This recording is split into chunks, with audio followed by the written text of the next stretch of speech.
Welcome back. Today we're diving into something really practical, something you actually brought up.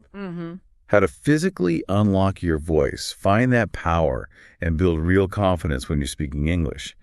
This deep dive, it builds right on what we talked about before, facing fear, rewiring your brain for confidence. We laid that mental groundwork. Yeah, we did. Now it's time to connect that thinking to your physical self, your presence. That's exactly right. So our mission here in this deep dive is really to explore how your body, and I mean specifically your breath, your posture, even your facial expression, the tone of your voice, your overall body energy, how all of that directly impacts how you feel, yes, but also how you sound and how clearly you actually speak in English. Right.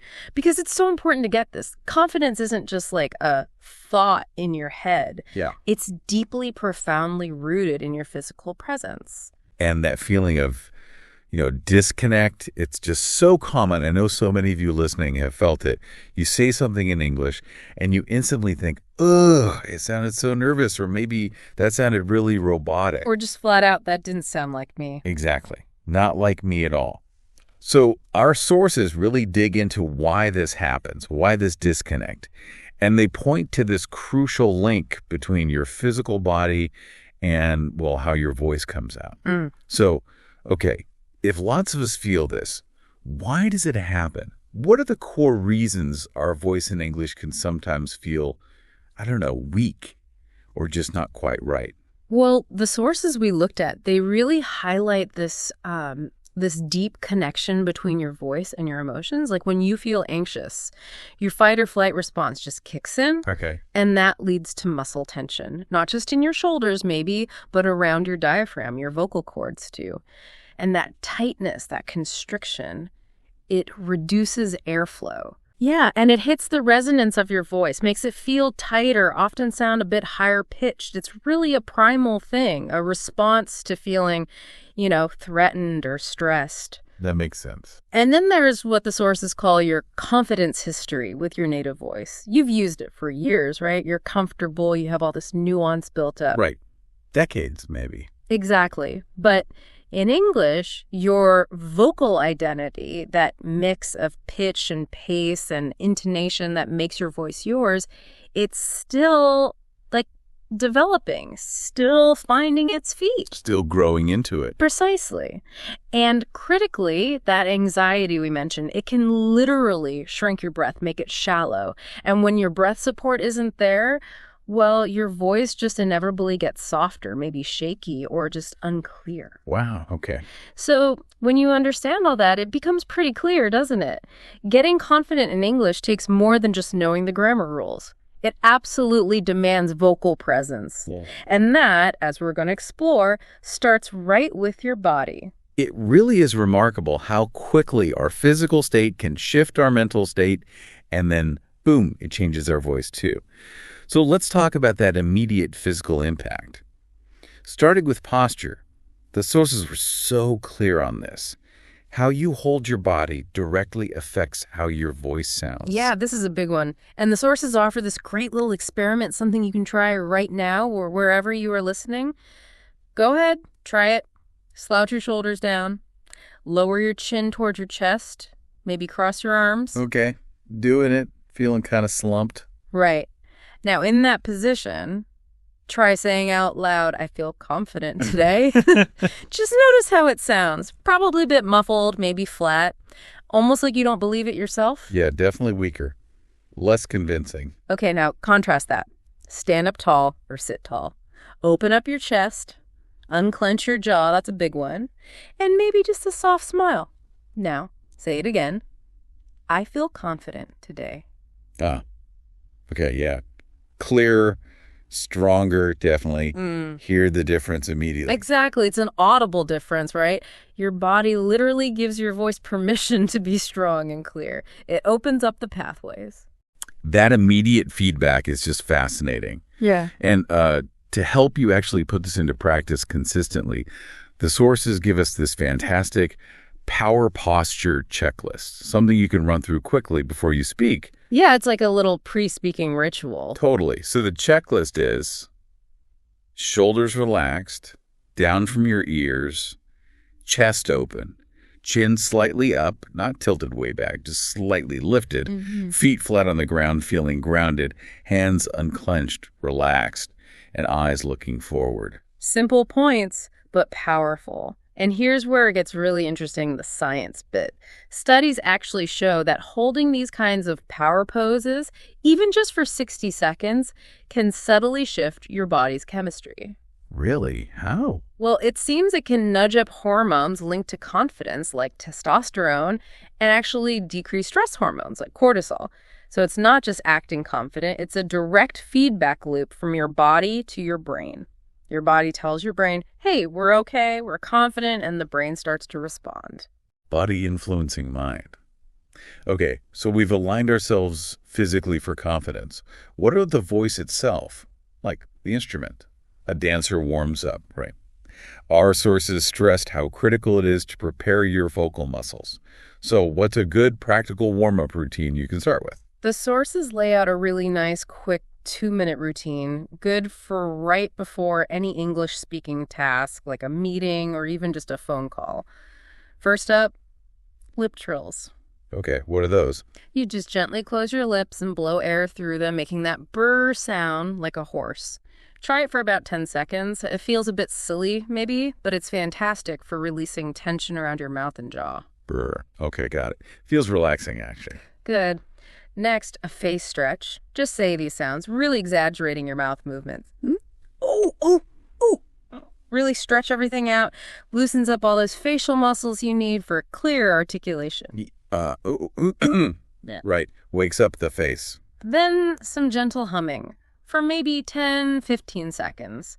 The key is to focus on feeling the vibration in your chest area. This helps with resonance, getting your voice to fill the space more. Okay. Feeling the buzz. Perfect. And finally, pitch slides. Just say, woo! Starting from a comfortable low pitch and smoothly sliding up to a high one, then smoothly back down like a siren, but gentle. This stretches your vocal range. Ooh, okay. Got the whole routine. Yeah, and what's really insightful here, I think, is that these aren't just about making noise. They specifically loosen your throat, your tongue, your jaw, your chest muscles, all the essential tools for clear speech, right? It's like tuning your instrument. Exactly like tuning your instrument, like a singer warming up. Our speaking voice, especially when we're navigating a new language, really needs that same kind of care. I remember reading about someone in the research, they swore by those lip trills, said it felt like unsticking their voice before speaking. Unsticking, I like that. Yeah, and doing these daily, even just for a couple of minutes, can make a real difference in your tone, your clarity, and just your overall comfort level when you speak. Okay, so we've prepped the physical mechanics, the muscles are warmed up. But the sources really emphasize something else, too. Confident speech isn't just mechanical. It's got to be, well, emotional. It's not only what you say, but really how you say it. Yeah. So how do we move past the mechanics and start adding that emotional depth? Great question. And for this, the sources introduced something called the actor's line method. It sounds fancy, but the idea is actually really simple. You just pick one short, simple sentence. Like what? Oh, anything relevant to you. Maybe I'm learning English, or this is important to me, or even something like, I feel ready now. Just keep it short. Okay, got my sentence. Now what? Now comes the fun part, the practice. You're going to say that one sentence, but with a whole range of different emotions behind it. Try saying it sounding happy, then say it proud, then try it nervous, then angry, excited, curious. Wow. Okay. So the same words, totally different feelings. Exactly. It might feel a bit weird or awkward at first, totally normal. But the key suggestion is record yourself doing this. Use your phone. Then listen back. It can be really, really eye-opening to actually hear how your voice shifts, how the energy changes with each emotion. I can imagine. You probably sound very different. You do. And the bigger point here, the implication, is that this exercise deliberately trains your vocal expression, the natural rise and fall in your pitch, the way you use pauses for effect, accent, the energy you put into the words. That musicality of speech. Yes, that's a great way to put it. This helps you break that habit of speaking in a flat, kind of lifeless monotone, which is something that can make you feel really disconnected from your own words. This helps your authentic self, your personality, come through your voice. And it was a bonus tip, too, right? Yeah. About movies. Oh, yeah. Try watching scenes, maybe from movies you like, or even just YouTube clips. Find characters expressing strong emotions.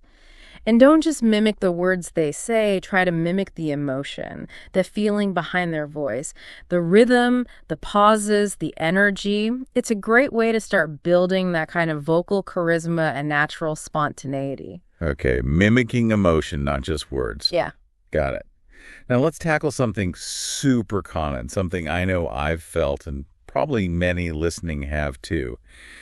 That horrible feeling of freezing up mid-sentence or just feeling like your words aren't flowing smoothly in English. What's a good drill for that? Right, the dreaded freeze. For this, the sources point to something called the flow boost drill, specifically a technique within it, the 5-minute speaking sprint. It sounds intense, but it's very effective. Okay, 5-minute speaking sprint. How does it work? It's pretty straightforward. First, choose a completely random topic. Could be food, your family, the last movie you saw, your hobbies, anything at all. It doesn't matter what. Okay, random topic, check. Then, set a timer for just 1 minute, 60 seconds. And for that entire minute, you speak nonstop in English about your topic. The absolute key here is not to stop talking. Even if you make mistakes, even if you stumble, even if you repeat yourself, just keep the words flowing. Wow, no stopping at all for a whole minute. Not even for a second if you can help it. Just keep going. Then, once the minute is up, take a short breather, maybe pick a new random topic and repeat. Do this for maybe 3 to 5 rounds in total. So 3 to 5 minutes of actual speaking. That sounds tough, but I can see how it would push you. From what the sources said, why is this speaking sprint so effective? What's actually happening there that helps with fluency, especially like under pressure? Well, the sources highlighted a few key things. First, it's like intense training for fluency under pressure because you're forcing yourself to produce language continuously, kind of like a real fast-paced conversation, no time to overthink. Okay, gets you out of your head. Exactly. Second, it helps build your thinking speed in English. By forcing continuous speech, you reduce that pause where you might be mentally translating from your native language.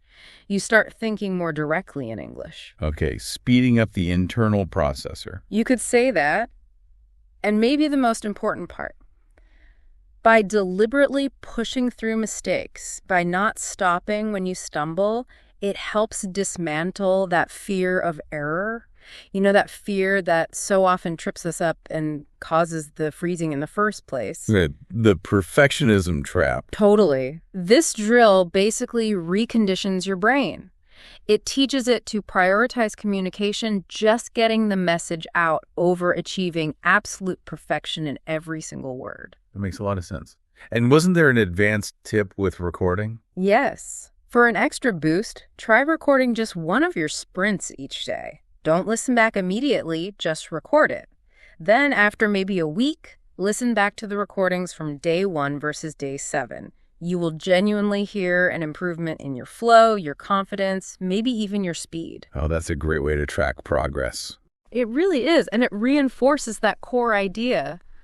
Real, natural flow comes from releasing the pressure, from letting go, not from obsessing over getting every single thing perfect. Release, not perfection. Yeah. Love that. Okay, so we've covered the why behind voice issues, the foundational body stuff like posture, and some really solid exercises for warming up, adding emotion, and building flow. Now let's talk about some quick wins. The sources called them voice power boosters, like quick tricks you can use for instant vocal confidence right in the moment. Absolutely. These are great tools to have in your back pocket. First one, speak slower than you think. It sounds counterintuitive, maybe, but confident people tend to speak at a more measured pace. They take thoughtful pauses. It's often when we're nervous that we rush our words. Slowing down signals control. Exactly. And related to that, Use pauses. Don't be afraid of silence. Pauses are incredibly powerful. They give your listener a moment to absorb what you said, sure, but they also give you control. They give you a beat to think, to breathe. Silence isn't empty space, it's punctuation. Nicely put. Next, try to lower your tone slightly. Now, this doesn't mean speaking in a fake, deep voice, but just consciously aiming for the lower end of your natural pitch range. Studies suggest a slightly deeper tone tends to convey more trust, calm, and authority. It sounds more grounded. Yeah, interesting. A slight adjustment downwards. And also, make sure you end sentences strongly. This is a common one, letting your voice kind of trail off or go up at the end of a statement like it's a question. Try to finish your sentences with energy, with conviction. Land the point. Finish with power. Don't fade out. Got it. Another quick one, smile while speaking. Seriously. Even if you're just on the phone and they can't see you, the physical act of smiling actually changes the shape of your vocal tract and adds warmth and pleasantness to your tone instantly. Smile, even if they can't see it. Okay. And finally, a classic exercise, maybe a bit quirky. Practice with a pen. You literally place a clean pen horizontally in your mouth. Bite down on it gently and try saying some sentences or reading something aloud. It forces your tongue and lips to work harder to articulate. Okay. Feels weird. It does. But then take the pen out and say the same sentences again. You'll often notice an immediate improvement in your clarity and articulation because your muscles are kind of hyper-aware now. Wow. Yeah, actually clearer. That's a neat trick. This is great for diction. These are fantastic, really practical tools. Yeah. And the best part is, like you said, you can use these right before those moments that count, right? Like a job interview or giving a presentation, or even just before you have to make an important call to a native English speaker. Absolutely. They're immediate confidence boosters. And broadly speaking, all these elements we've discussed, the posture, the breath, the warm-ups, the drills, these boosters, they all come together to really reinforce a central idea from the sources. Your voice, it's like a muscle. Needs to be worked. Exactly. And voice confidence, that's truly a skill you can develop. It is not some fixed personality trait that you're either born with or you're not. It's learnable. And like any skill, it grows, right? Sure. With consistent practice, with becoming more aware of your body and voice, that connection, and also finding some joy in it. Doing it regularly. Joyful repetition, absolutely. And remembering the goal here isn't necessarily to sound exactly like a native speaker from London or New York or wherever. The real goal is to sound like your best self, your most authentic, confident self speaking English. Your unique voice. Yeah. Amplified. Perfectly said. And we've covered a lot today, but we've really just scratched the surface in this deep dive. There's more ahead. We're talking a full blueprint for speaking with confidence, getting into real-world practice strategies you can use daily, and even laying out a potential 21-day transformation plan. Ooh, exciting. To really build that speaking momentum day by day. Fantastic. Well, you are almost there. You've got the tools, the understanding is building. Until we dive deeper next time, here's something to carry forward, something to really think about. Stand tall. Speak loud. Own your voice.